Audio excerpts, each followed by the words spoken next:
देख रहे थे वर्गीकरण।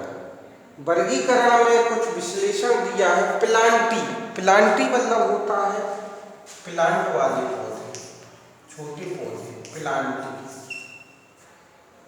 तो पौधों में प्रथम स्तर का वर्गीकरण इस तथ्य पर आधारित है कि पादप मतलब पेड़ पौधों पादप शरीर के प्रमुख घटक पूर्ण रूपेण से विकसित एवं विभेदित होते हैं।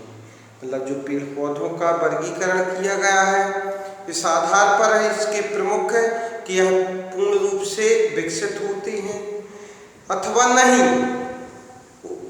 वर्गीकरण का अगला स्तर पादप शरीर में जल और अन्य पदार्थों का संवहन करने वाले विशिष्ट ऊतकों की उपस्थिति के आधार पर होता। मतलब उसके अंदर जो जल का संवहन करते हैं या खनिज पदार्थों का संवहन करते हैं तो उसके उपस्थिति के आधार पर भी इसका वर्गीकरण किया गया।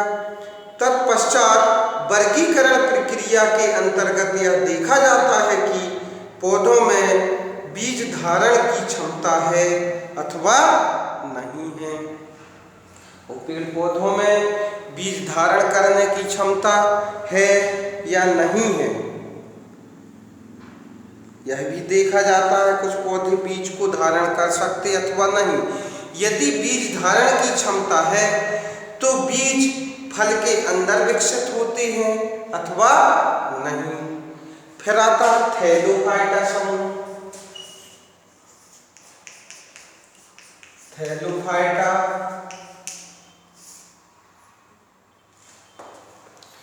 तो इन पौधों की शारीरिक संरचना में विभेदीकरण नहीं है पाया जाता है।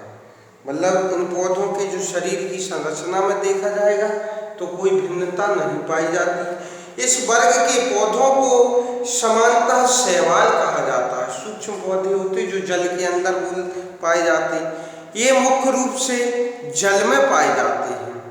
उदाहरण के लिए यूलोथ्रेक्स, स्पाइरोगैरा, कारा इत्यादि कुछ चित्र 7.5 में पौधों के नाम दिए गए हैं जी।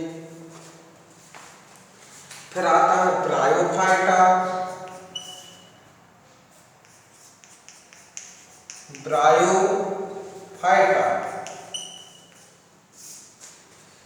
तो इस वर्ग के पौधों को पादप वर्ग का उभयचर कहा जाता है।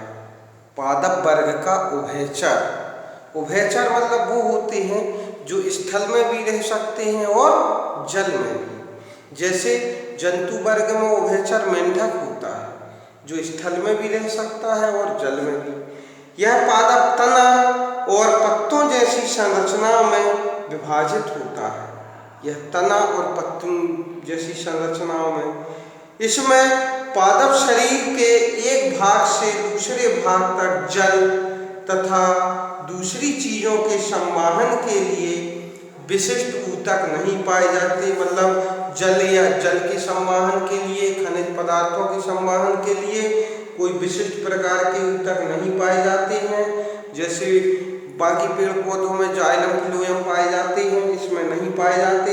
उदाहरण के लिए मॉसफ्यूनेरिया, मार्केशिया चित्र 7.6 में दिए गए हैं। फिर आता है टेरिडोफाइटा। टेरिडोफाइटा जो है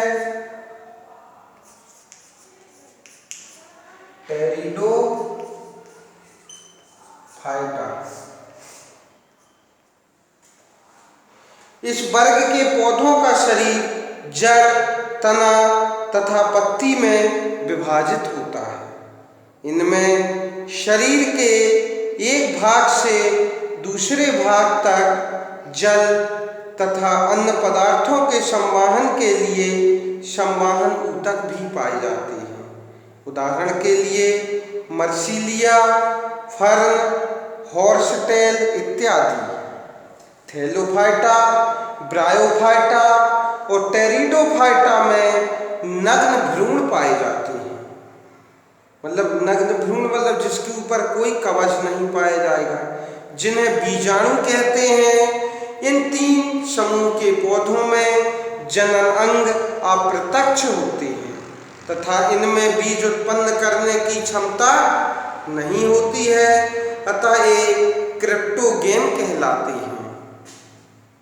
दूसरी ओर वे पौधे जिनमें जनन ऊतक पूर्ण विकसित एवं विभेदित होती है तथा जनन प्रक्रिया के पश्चात बीज उत्पन्न करते हैं, वो फेनरोगेम कहलाते हैं। ठीक है, तो जिसमें बीज बीज उत्पन्न करने की क्षमता नहीं होती है वो क्रिप्टोगेम कहलाते हैं। जिनमें जनन प्रक्रिया के पश्चात बीज उत्पन्न करते हैं वो फेनरोगेम कहलाएंगे, और जो बीज उत्पन्न नहीं करते वो क्रिप्टोगेम कहलाएंगे। बीज के अंदर भ्रूण के साथ संचित खाद्य पदार्थ होता है, जिसका उपयोग भ्रूण के प्रारंभिक विकास एवं अंकुरण के समय होता है। बीज की अवस्था के आधार पर इस वर्ग के पौधों को पुनः 2 वर्गों में विभक्त किया जाता है। जिम्नोस्पर्म नग्न बीज उत्पन्न करने वाले होते हैं और एंजियोस्पर्म फल के अंदर बीज उत्पन्न करने वाले होते हैं। तो जो बीज की अवस्था के आधार पर पौधों को 2 वर्गों में विभाजित किया गया है, एक है जिम्नोस्पर्म, एक एंजियोस्पर्म। जिम्नोस्पर्म को कहलाते जो नग्न बीज उत्पन्न करती, उसके ऊपर कोई कवर नहीं पाया जाएगा, और एंजियोस्पर्म को कहलाएंगे जो फल के अंदर बीज लगे होते हैं। तो पहले अपन पढ़ेंगे अब जिम्नोस्पर्म।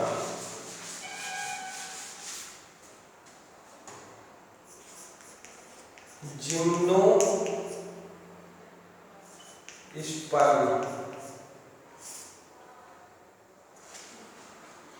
यह शब्द 2 ग्रीक शब्दों जिम्नो तथा स्पर्मा से मिलकर बना है, जिसमें जिम्नो का अर्थ है नग्न तथा स्पर्मा का अर्थ है बीज, नग्न बीज। अर्थात इन्हें नग्न बीजी पौधे भी कहा जाता है। ये पौधे बहुवर्षीय बहुत पुराने पौधे हो सकते, कई साल तक जिएंगे, सदाबहार तथा काष्ठीय होते, कड़ी लकड़ी वाले होते हैं। ये पौधे बहुवर्षीय, सदाबहार, काष्ठीय होते। उदाहरण के लिए पाइनस तथा साइकस, जो चित्र 7.8 में दर्शाए गए हैं। उदाहरण इसके पाइनस और साइकस।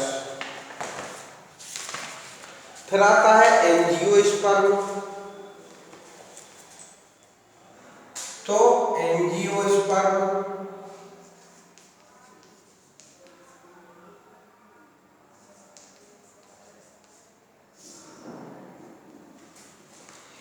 ये 2 ग्रीक शब्द ये भी एंजियो और स्पर्मा से मिलकर बना है। एंजियो का अर्थ होता है ढका हुआ और स्पर्मा का अर्थ होता है बीज, ढके हुए बीज।